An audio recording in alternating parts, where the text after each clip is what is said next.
میں یہ عرض کروں کہ ہمیں سبق حاصل کرنا چاہیے کہ اسٹرگل سے ہم نے حاصل کیا کیا. دو چیزیں ہم نے نمایاں طور پر حاصل کی اور ہمیں وہ سمجھنا چاہیے. پہلی ہم آہنگی. یہ کلاڑی والا لال جھنڈا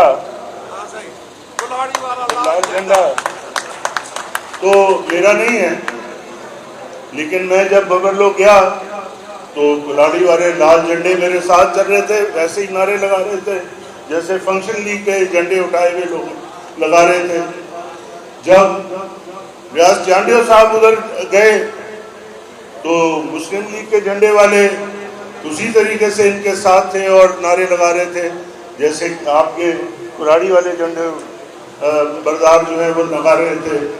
چانڈیو صاحب کو میں نے مذاکر کہا تھا کہ حکومت کو ہم نے چوائس دی ہے کہ مسلم لیگ فنکشن کے جھنڈے میں گلاب کا پھول ہے اور یہ جی ایس این ماس کے جھنڈے میں کلاڑی ہے. اب چوائس ان کی ہے کہ وہ گلاب کا پھول لیتے ہیں یا چاہتے ہیں کہ جھنڈے سے ان کو مرمت کی جائے.